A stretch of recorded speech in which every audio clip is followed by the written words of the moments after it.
नमस्कार, मैं हूं आपके साथ रोहित। संसद में पेश हुए आम बजट को देश के प्रधानमंत्री नरेंद्र मोदी ने जहां लोगों के लिए नई उम्मीदों और अवसरों से भरा बताने के साथ ही अधिक बुनियादी ढांचे, अधिक निवेश, अधिक विकास और अधिक नौकरियों से भरा बजट बताया, तो वहीं विपक्षी पार्टियां सरकार के इस बजट को जीरो बजट बताने में जुटी हुई हैं।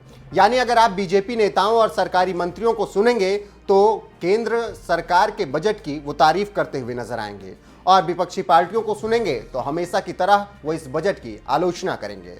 ऐसे में चलिए आपको उद्योगपतियों की राय दिखाते हैं, आखिर मोदी सरकार के इस बजट पर उनका क्या कुछ कहना है।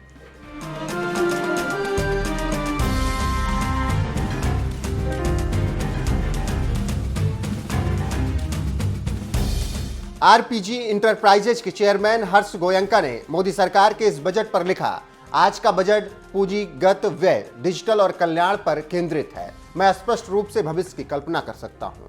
हर्ष गोयंका ने एक और ट्वीट में लिखा, ऑस्ट्रेलिया में ऐतिहासिक जीत के लिए राफेल नडाल ने जिस तरह का धैर्य दिखाया था, उसी तरह का धैर्य वित्त मंत्री निर्मला सीतारमण ने दिखाया और वैश्विक भू राजनीतिक अशांति के बीच भारत को विकास के रास्ते पर बरकरार रखते हुए नजर आए। वास्तव में यह बजट हमारे विकास के इंजनों को ताकत देगा।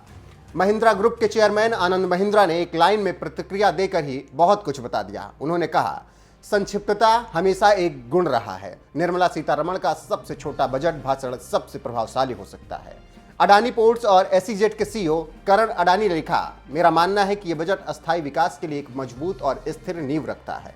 स्पष्ट रूप से सार्वजनिक खर्च, बुनियादी ढांचे के विकास, डिजिटल अर्थव्यवस्था, बेहतर रसद, विनिर्माण और निर्यात को प्राथमिकता देता है। बजाज कैपिटल के एमडी संजीव बजाज ने बजट को 5 पॉइंट्स में बताया। निजी क्षेत्र और स्टार्टअप को रक्षा तकनीकी में आमंत्रित किया गया। क्रिप्टो लाभ और नए डिजिटल रुपए पर 30% टैक्स, गतिशीलता के लिए सामान मानक। Angel investing more attractive 23% surcharge. Corporate tax का सरचार्ज घटाकर 12% से 7% किया गया। पेटीएम के फाउंडर विजय शेखर तो रिजर्व बैंक की ओर से आने वाली डिजिटल करेंसी के ऐलान पर खुश नजर आए और लिखा, जय हो, what an incredible announcement of budget 2022। देश के तमाम उद्योगपतियों ने जहां सरकार के बजट को बेहतरीन बताया, तो वहीं खुद पीएम मोदी ने अपनी सरकार के बजट पर कहा कि यह बजट देश में पहली बार पर्वतमाला योजना हिमाचल प्रदेश, उत्तराखंड, जम्मू कश्मीर, पूर्वोत्तर जैसे क्षेत्रों के लिए शुरू की जा रही है।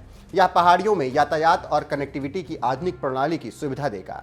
इससे सीमावर्ती गांवों को मजबूती मिलेगी। अपने भाषण में पीएम मोदी ने और क्या कुछ कहा, आइए आपको विस्तार से सुनाते हैं। ये बजट 100 साल की भयंकर आपदा के 100 साल की विकास का नया विश्वास लेकर आया है।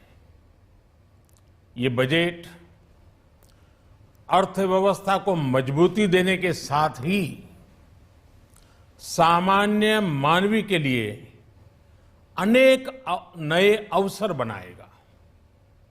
ये बजट मोर इंफ्रास्ट्रक्चर, मोर इन्वेस्टमेंट, मोर ग्रोथ और मोर जॉब्स की नई संभावनाओं से भरा हुआ है। और एक नया क्षेत्र और खुला है और वो है ग्रीन जॉब्स का। ये बजट तत्कालीन आवश्यकताओं का भी समाधान करता है और देश के युवाओं के उज्जवल भविष्य को भी सुनिश्चित करता है। ये पिछले कुछ घंटों से देख रहा हूं जिस प्रकार से इस बजट का हर क्षेत्र में स्वागत हुआ है। सामान्य मानवी की जो सकारात्मक प्रतिक्रिया आई है, उसने जनता जनार्दन की सेवा का हमारा उत्साह अनेक गुना बढ़ा दिया है। जीवन के हर क्षेत्र में आधुनिकता आए, टेक्नोलॉजी आए, जैसे किसान ड्रोन हो, वंदे भारत ट्रेन हो, डिजिटल करेंसी हो, बैंकिंग के क्षेत्र में डिजिटल यूनिट्स हो, 5G सर्विसेज का रोल आउट हो, नेशनल हेल्थ के लिए डिजिटल इकोसिस्टम हो। इनका लाभ हमारे युवा हमारे मध्यम वर्ग, गरीब, दलित, पिछड़े, ये सभी वर्गों को मिलेगा। इस बजट का एक महत्वपूर्ण पहलू है गरीब का कल्याण। हर गरीब के पास पक्का घर हो, नल से जल आता हो, उसके पास शौचालय हो, गैस की सुविधा हो, इन सभी पर विशेष ध्यान दिया गया है। इसके साथ ही आधुनिक इंटरनेट कनेक्टिविटी पर भी उतना ही जोर है। जो भारत के पहाड़ी क्षेत्र हैं, हिमालय का पूरा पट्टा, जहां जीवन आसान बने, वहां से पलायन ना हो, इसे ध्यान में रखते हुए भी नई घोषणा की गई है। हिमाचल, उत्तराखंड, जम्मू कश्मीर, नॉर्थ ईस्ट, ऐसे क्षेत्रों के लिए पहली बार देश में पर्वतमाला योजना शुरू की जा रही है। ये योजना पहाड़ों पर ट्रांसपोर्टेशन और कनेक्टिविटी की आधुनिक व्यवस्था का निर्माण करेगी और इससे हमारे देश के जो सीमावर्ती गांव है, बॉर्डर के गांव है, जिसका वाइब्रेंट होना जरूरी है, जो देश की सिक्योरिटी के लिए भी आवश्यकता है, उसको भी बहुत बड़ी ताकत मिलेगी। भारत के कोटि कोटि जनों की आस्था मां गंगा की सफाई के साथ साथ किसानों के कल्याण के लिए एक महत्वपूर्ण कदम उठाया गया है।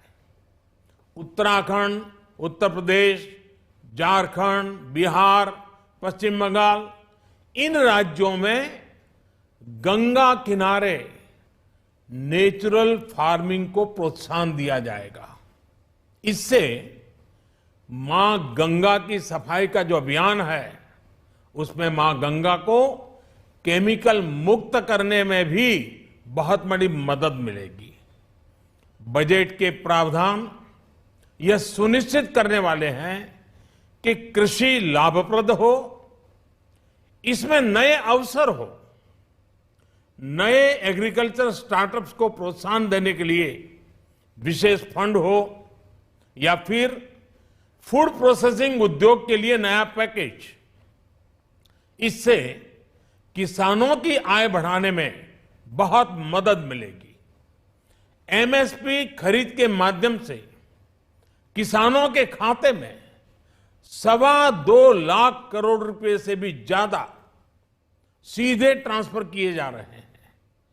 कोरोना काल में एमएसएमई यानी हमारे छोटे उद्योगों की मदद और उनकी सुरक्षा के लिए देश ने लगातार अनेक निर्णय लिए थे, अनेक प्रकार की मदद पहुंचाई थी। इस बजट में क्रेडिट गारंटी में रिकॉर्ड वृद्धि के साथ ही कई नई योजनाओं का ऐलान किया गया है।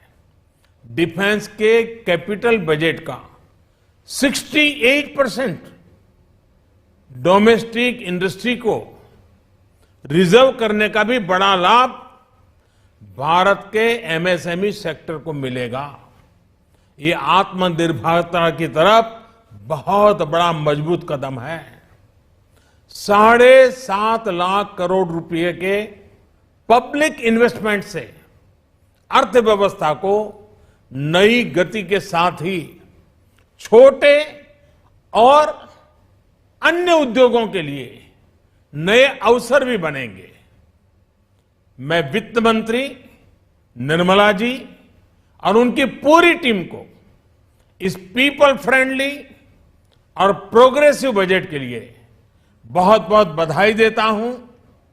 कल भारतीय जनता पार्टी ने मुझे सुबह 11 बजे बजट और आत्मनिर्भर भारत विषय पर बात करने के लिए निमंत्रित किया है।